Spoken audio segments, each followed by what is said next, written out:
Assalamu alaikum once again. We're here with Sayyid Shamas. हम शमस भाई से ये पता लगवाना चाह रहे हैं कि ये सफ़र जो बाय रोड पाकिस्तान है ये शुरू कैसा किया जा सकता है. सो अस्सलाम वालेकुम शमस भाई. सो हाउ वुड यू ये जर्नी कैसे शुरू होगा? बेसिकली इसके लिए आपको इस सफ़र की तैयारी के लिए सबसे पहला आपके पास इशू आएगा which car to choose. Car आप पाकिस्तान में अगर लेके जा रहे हैं और आपकी थिंकिंग ये है कि आपने पाकिस्तान जाना है और वापस लेकर गाड़ी को आना है, उसके लिए बहुत से लोग ऐसा सोचते हैं कि हम गाड़ी लेकर जाएंगे, वहाँ पे बॉर्डर पे हम लोग उनको बोलेंगे कि हमने वापस लेकर जानी है, वो हमें अंदर जाने देंगे. उसका सिचुएशन ये है कि अगर आप इस सिचुएशन में जाएंगे, वो गाड़ी आपकी बॉर्डर पे स्टॉप कर ली जाएगी, वो गाड़ी वहाँ पे बंद कर देंगे. आपको बाय बस या बाय जैसे भी आपको बाय एयर तो जा नहीं सकते वहाँ से, बाय बस आपको वहाँ से आगे क्वेटा जाना पड़ेगा. फिर जैसे भी आप अपना सफ़र कंप्लीट करें, जब आपने वापस आना है पाकिस्तान से, आप दोबारा बॉर्डर पे जाएंगे, उनसे गाड़ी लेंगे तो वो आप वहाँ से गाड़ी लेके वापस आ सकते हैं, क्योंकि बॉर्डर से आगे वो गाड़ी आपकी नहीं जाने देंगे अगर आपके पास ट्रैवल डॉक्यूमेंट्स नहीं है. अब ट्रैवल डॉक्यूमेंट्स क्या हैं? ट्रैवल डॉक्यूमेंट से मुराद ये है कि गाड़ी के ट्रैवल डॉक्यूमेंट. गाड़ी के ट्रैवल डॉक्यूमेंट से मुराद आपकी log book, MOT, road tax, ये चीज़ें नहीं है. उससे मुराद है कि बॉर्डर क्रॉसिंग ट्रैवल डॉक्यूमेंट, और उसको एक ख़ास इस्तेलाह में कहते हैं कार्नेट दी पासेज. अब कार्नेट दी पासेज क्या है? कार्नेट the passage basically A4 size paper के 5-6 पेजेस पे बना होता है, येलो कलर का होता है. वो आपकी हमारे UK में हर कंट्री का हिसाब डिफरेंट है, लेकिन जो भी व्हीकल क्लब होता है वो ये कार्नेट दी पासेज इशू करते हैं. हमारी जो UK कंट्री है, UK की कंट्री का कार्नेट दी पासेज इशू होता है RAC से. पहले ये AA वालों के पास था, AA वालों के पास, अब ये RAC वालों के पास है. वो कार्नेट दी पासेज इशू करते हैं. अब इसी से रिलेटेड ये चीज़ है कि कार्नेट दी पासेज कॉस्ट कितना करता है. कार्नेट दी पासेज बेसिकली उसकी अपनी फ़ीस जो है वो £340 है समथिंग. उसके ऊपर आप ईरान से भी बिना कस्टम पे किए निकलेंगे, उसके ऊपर आप पाकिस्तान से भी बिना कस्टम पे किए निकल सकते हैं, उसके ऊपर आप इंडिया में भी जा सकते हैं, उसके ऊपर बांग्लादेश, नेपाल, ये जो कंट्रीज़ हैं ऑब्वियसली जिनके अंदर कार की प्राइसेस बहुत हाई हैं, उनके लिए ये आपको कार्नेट दी पासेज चाहिए होगा. £340 उसकी कॉस्ट है, लेकिन वो £340 खाली उन पेपर्स की कॉस्ट है. उसके अलावा वो इंश्योरेंस इंटीमेटरी मांगते हैं. उसमें वो किस तरह कैलकुलेट करती है? आपकी गाड़ी की कोई सी भी वैल्यू, फॉर एग्जांपल आप कहते हैं आपकी गाड़ी की वैल्यू £1000 है, उसका 500% आपको वहाँ गाड़ी का पे करना पड़ेगा. RAC वालों को £5000 आप पे करेंगे, और वो £5000 वो पे करेंगे प्लस £340 कार्नेट फ़ी पे करेंगे, और वो आपको कार्नेट अलाउ कर देंगे. आप अपना सफ़र कंप्लीट करें. जब आप वापस आएंगे और जो भी लास्ट कंट्री होगी, फॉर एग्जांपल ईरान का जो बॉर्डर है, ईरान और तुर्किश बॉर्डर, आप वहाँ से जब निकलेंगे वहाँ से वो स्टैंप करेंगे ईरानियन बॉर्डर वाले. आप वो पेपर लाकर RAC वालों को वापस भेजेंगे. जब उनको वापस भेजते हैं तो वो आपने जो £5000 डिपॉजिट दिया होता है वो आपको रिफ़ंड कर देते हैं. एक तरीका इसका ये है. दूसरा इसका तरीका ये है कि कार्नेट दी पासेज के लिए एक इंश्योरेंस देते हैं वो कंपनी इंश्योरेंस आपको देती है. वो क्या करते हैं? अगेन प्रोसीजर वही है, जितनी आपकी गाड़ी की वैल्यू होगी उसका 500% वो कस्टम कैलकुलेट करेंगे, और उस 500% का आपको 10% पे करना पड़ेगा. ठीक है, 5000 का वो आपसे 10% लेंगे, और उस 10% का वो 10% आप पे करेंगे, बकाया इंश्योरेंस कंपनी आपको इनको पे करेगी, RAC वालों को. वो आपके पैसे वो बाउंड करेंगे. और इसमें अगेन एक बात मैं मेंशन करना जो है ना वो ज़रूर चाहूँगा कि पहले इनका प्रोसीजर ये था कि कोई भी बंदा जिसके पास कोई भी पासपोर्ट है वो ये ट्रैवल डॉक्यूमेंट ले सकता था कार्नेट दी पासेज. लेकिन रिसेंटली इन्होंने इस रूल को चेंज किया है. अब अगर आपको कार्नेट दी पासेज चाहिए तो आपके पास ब्रिटिश पासपोर्ट होना लाजमी है. पाकिस्तानी पासपोर्ट पर ये इशू नहीं करेंगे. अगेन 10% आपसे वो इंश्योरेंस का डिपॉजिट मांगेंगे, आप 10% आप पे करेंगे, 90% कंपनी पे करेगी, और 340 पाउंड वो आपको फ़ीस पे करेंगे, आपका कार्नेट इशू हो जाएगा। जब आपका कार्नेट इशू हो जाएगा, आप वो कार्नेट लेकर जाएंगे पाकिस्तान में। जब आपका सफ़र कंप्लीट होगा, अगेन आप वापस आएंगे, वो ट्रैवल डॉक्यूमेंट आप जो कि लास्ट कंट्री से स्टैम्प्ड हुआ है वो आप अपने वापस RAC वालों को भेजेंगे। तो RAC वाले जितना आपने डिपॉजिट पे किया है उसमें से हाफ डिपॉजिट वो इंश्योरेंस कंपनी को पे कर देंगे, जिस कंपनी ने आपके 90% पे किए थे, और बकाया जो हाफ पैसे हैं वो आपको रिटर्न कर देंगे। ये कार्नेट दी पासेज की इंफॉर्मेशन है और ये RAC वालों से मिल सकता है। अगर आप इंफॉर्मेशन वहाँ से लें तो वो दे सकता है, और इसके लिए उनको एटलीस्ट 1 महीने का टाइम चाहिए होता है। सो बी अवेयर, आप अगर सफ़र करना चाह रहे हैं हफ्ते डेढ़ के अंदर या 2 हफ्ते के अंदर, तो प्लीज़ इसको डेफिनेटली देखिएगा। दूसरे नंबर पे आता है how many visas you need. ये बहुत इंपॉर्टेंट क्वेश्चन है। अगर आपके पास ब्रिटिश पासपोर्ट है तो ब्रिटिश पासपोर्ट के ऊपर तुर्की तक जो है वो यूरोपियन यूनियन में आएगा। तुर्की तक कोई आपको वीज़े की ज़रूरत नहीं है। तुर्किश बॉर्डर के ऊपर 10 पाउंड एंट्री फ़ी है, वो वीज़ा भी नहीं होता, वो एंट्री फ़ी है। वो आप 10 पाउंड पे करेंगे, आपको एंट्री मिल जाएगी, आप तुर्की में चले जाएंगे। ईरान के लिए आपको वीज़ा चाहिए। अब ईरान का वीज़ा, मैंने आपने सबसे पहले वीडियो क्लिप में आपको बताया था कि ईरान का वीज़ा उसमें बड़ी प्रॉब्लम्स हैं। उसके 2 पार्ट्स हैं। फर्स्ट जो पार्ट है उसमें यह है कि आप ऑथराइजेशन कोड उन्होंने एक रखा हुआ है। आप एक ऑथराइजेशन कोड है, आप उसके लिए अप्लाई करते हैं। वो उसके 2 तरीके हैं। यूके में ईरान की एम्बेसी नहीं है, बंद है। सो आप यूके से ईरान का वीज़ा नहीं ले सकते। जो जिस वक्त मैं ये वीडियो बना रहा हूँ, मेरी नॉलेज के मुताबिक अभी तक वो एम्बेसी बंद है। मे भी बाद में वो अभी खुल गई हो या बाद में कुछ दिन में खुल जाए, आई डोंट नो। लेकिन अगर आपकी एम्बेसी यहाँ पे खुली हुई नहीं है तो 2 प्रोसीजर, 2 उसके पार्ट हैं। फर्स्ट पार्ट है ऑथराइजेशन कोड। ऑथराइजेशन कोड के लिए ऑलमोस्ट 33 या 35 पाउंड आपको पे करने पड़ेंगे। पे करके आप अपने पासपोर्ट की कॉपी ईमेल करेंगे उनको, जो उनका हेड ऑफिस है तेहरान में। अगर आप एम्बेसी में जाएंगे तो एम्बेसी में वो यही काम करेंगे। एम्बेसी आपका पासपोर्ट देगी, आपसे फ़ीस लेगी, आपके पासपोर्ट की कॉपी तेहरान में भेजी जाएगी। तेहरान में जो इनका हेड है, जो ऑल्सो इनका कैपिटल भी है, वहाँ पे से वो डिसीजन लेंगे कि आपको वीज़ा अलाउ किया जाए या नहीं किया जाए। अगर वीज़ा अलाउ किया जाएगा तो वो आपको ऑथराइजेशन कोड भेजेंगे, 4-5 नंबर का वो कोड होगा। वो आप कोड लेकर एम्बेसी में चले जाएंगे, उनको वो कोड देंगे, पासपोर्ट देंगे, और वो आपको वीज़ा स्टैम्प करके देंगे। और उस वीज़ा स्टैम्प की फ़ी आई थिंक 60 से 70 पाउंड है।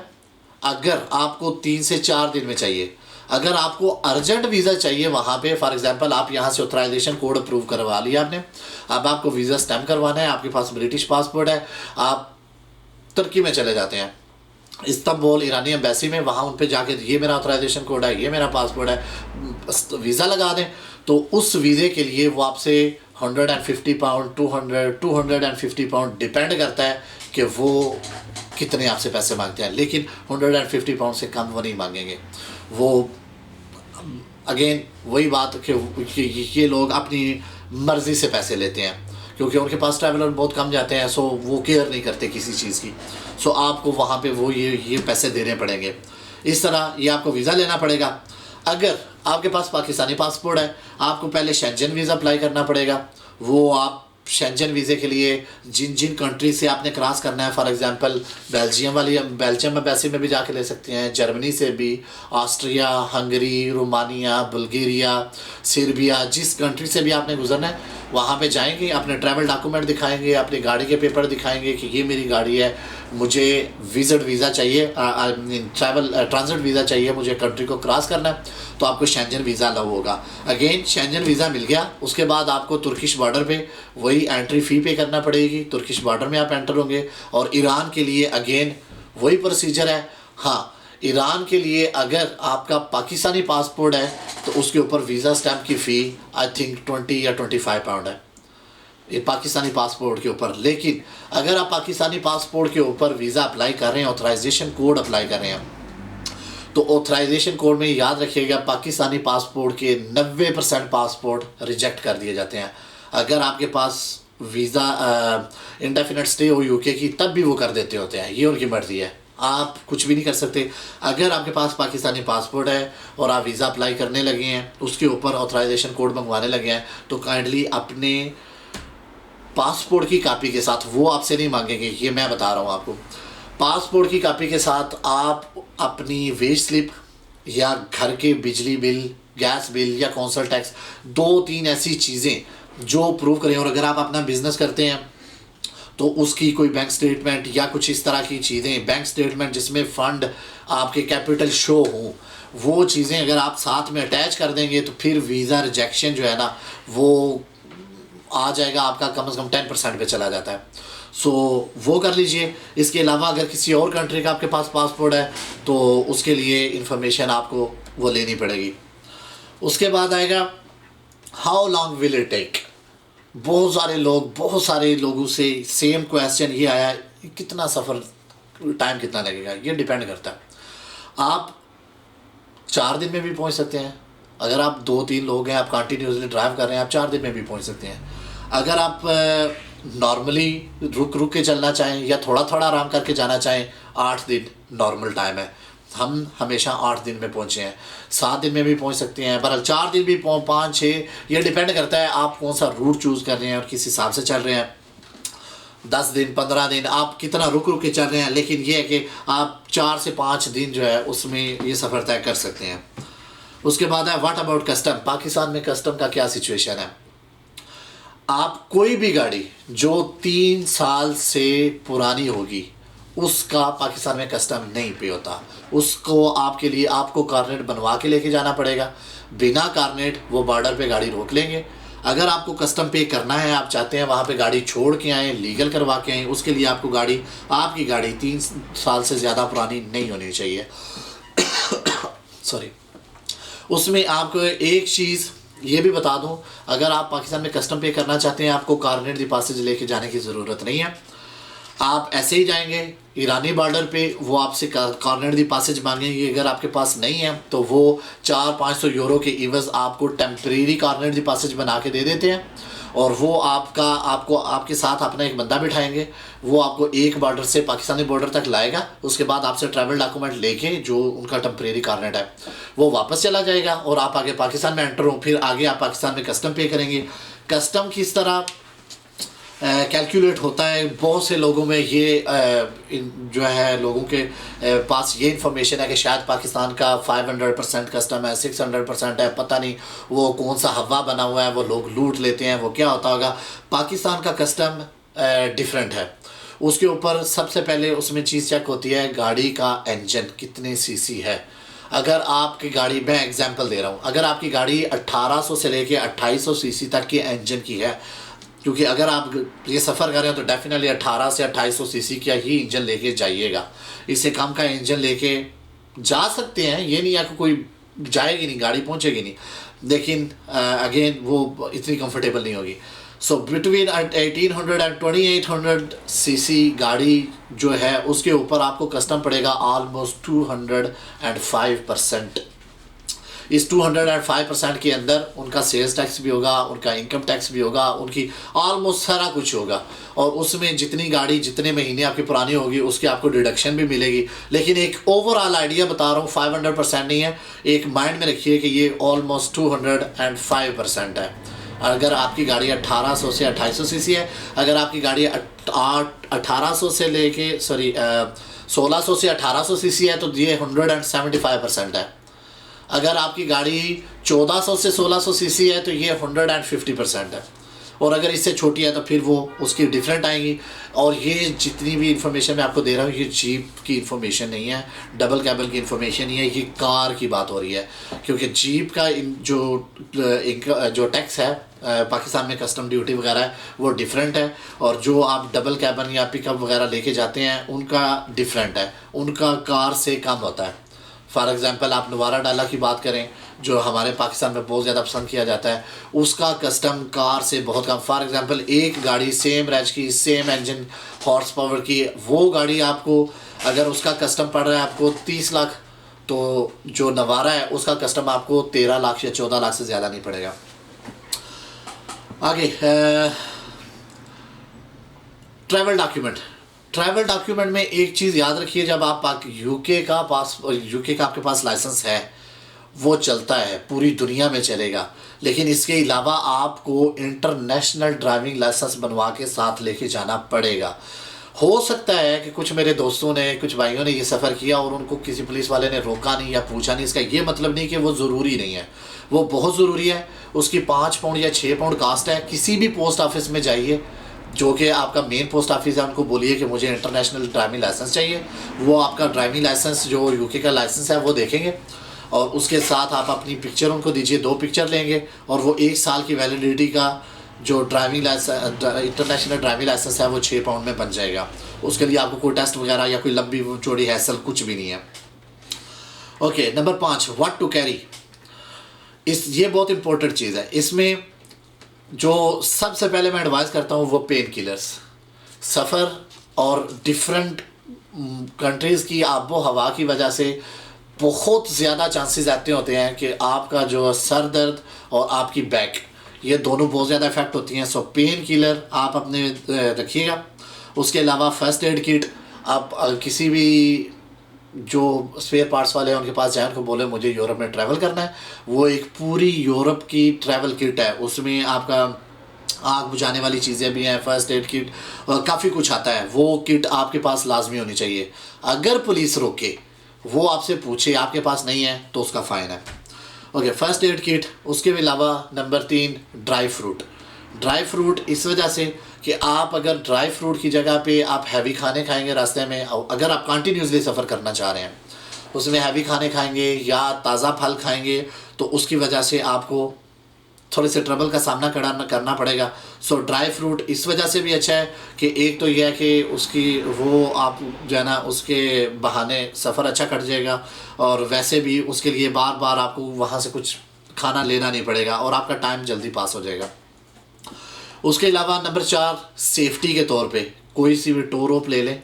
ऐसी टो रोप कि एटलीस्ट आपकी गाड़ी को वो कैरी कर सकती हो। रीज़न कि खुदा न खास्ता अगर कहीं पे आपकी गाड़ी ख़राब होती है, आपके पास, क्योंकि यूरोप में तो कोई मसला नहीं है, आप में भी वहाँ पे यूरोप में ब्रेक डाउन कवर भी ले सकते हैं। लेकिन अगर आप जब तुर्की, ईरान, तो इस्तांबुल आपने क्रॉस किया, उसके बाद पहाड़ी इलाका है, वहाँ पे आपको प्रॉब्लम्स आएंगी। अगर आपके पास अपनी टो रोप है, खुदा न खास्ता गाड़ी को कोई मसला बनेगा, तो वहाँ के लोग बहुत अच्छे हैं। कोई भी आपकी गाड़ी को बांध के किसी भी नियरेस्ट गैरेज के पास लेके जाने के लिए एग्री हो जाएगा, वो आपको लेके चला जाएगा।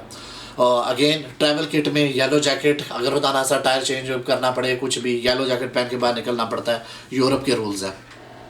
उसके अलावा स्पेयर नेविगेशन, अगर आप नेविगेशन यूज़ कर रहे हैं और तो एक नेविगेशन स्पेयर रख लीजिए, या फिर आपके मोबाइल में नेविगेशन स्पेयर होना चाहिए, या डॉक्यूमेंट प्रिंट करके आप गूगल से आप उनको प्रिंट कर सकते हैं। खुदा न खास्ता अगर आपका कहीं पे नेविगेशन ख़राब हो जाता है तो बहुत ज़्यादा ट्रबल पड़ेगी। सो ट्रबल से बचने के लिए स्पेयर नेविगेशन। उसके अलावा ईरान का मैप, जो मेरी सबसे पहली बड़ी गलती हुई थी जब मैंने फर्स्ट टाइम ये ट्रैवल किया था, तो मेरे पास ईरान का मैप जो है वो लूज़ हो गया था, वो लास्ट हो गया था, सॉरी। सो अगर आपके पास ईरानियन मैप नहीं है तो वहाँ पे आपको ट्रबल करना पड़ेगी। उसमें ईरानियन मैप से मुराद ये नहीं है कि आप गूगल पे जाएं, उसको बोलें कि मैं ये कंट्री क्रॉस करना चाह रहा हूँ। गूगल आपको स्ट्रीट बाय स्ट्रीट एड्रेस बताएगा, नहीं। ईरान और पाकिस्तान में ये सिस्टम नहीं चलता। वहाँ पे जो रोड्स के नेम है, कई नेम्स ऐसे हैं जो 20-25 साल पुराने हैं। वहाँ पे रहने वाले लोग भी उन रोड्स को नहीं जानते। सो आपको सिटी टू सिटी का आपके पास मैप होना चाहिए कि मुझे एंटर होना है, वो कौन सा सिटी होगा, उसके बाद मुझे तेहरान जाना है, मुझे यज़्द जाना है, मुझे इस्फहान जाना है, करमान जाना है, जो भी तरतीबवार आपको सिटीज़ के नेम होने चाहिए। फिर जब वहाँ पे आप रोड सफ़र पे जाएंगे तो आप एंड वाली सिटी को जो है ना फॉलो नहीं करेंगे। ज़ाहिर है वो एंड वाली सिटी, वहाँ पे आपको वो साइन बोर्ड नहीं मिलेंगे। आपको फॉर एग्जांपल आप यज़्द पे हैं, आपने यज़्द से करमान जाना है और एंड वो ताफ्तान है, तो वो यज़्द से ताफ्तान के आपको साइन बोर्ड नहीं दिखाएगा, वो यज़्द से करमान का दिखाएगा। फिर करमान से आगे आप इस्फहान ले लें, इस्फहान से आगे यज़्द ले लें। जैसे भी इस सिचुएशन से आपको वो मैप मिलेगा, वो आप प्लीज़ सिटी वाइज उसको नोट कर लीजिएगा। उसके अलावा आखिरी एक चीज़, यूके की एम्बेसी का कॉन्टैक्ट नंबर। इसके बाद मैं आपको इस पार्ट को फिनिश करेंगे। यूके एम्बेसी का कॉन्टैक्ट नंबर हर कंट्री का, जिस कंट्री से आप क्रॉस कर रहे हैं, सेफ्टी के लिए आपके पास अपनी एम्बेसी का नंबर होना चाहिए। खुदा न खास्ता कोई भी आपके पास इशू बनता है, कोई भी इशू होगा तो आप अपनी एम्बेसी से स्ट्रेट वे कांटेक्ट कर सकते हैं और आपकी एम्बेसी जो है आपकी हर किस्म की हेल्प करने के लिए तैयार होगी। इसके अलावा और कुछ भी नहीं है। यही चीज़ें हैं कि आप कैसे सफ़र की तैयारी करें। तो मेरे ख्याल से मुझे इजाज़त दीजिए, इंशाल्लाह आपको फिर नेक्स्ट पार्ट में ज्वाइन करते हैं। अल्लाह हाफ़िज़।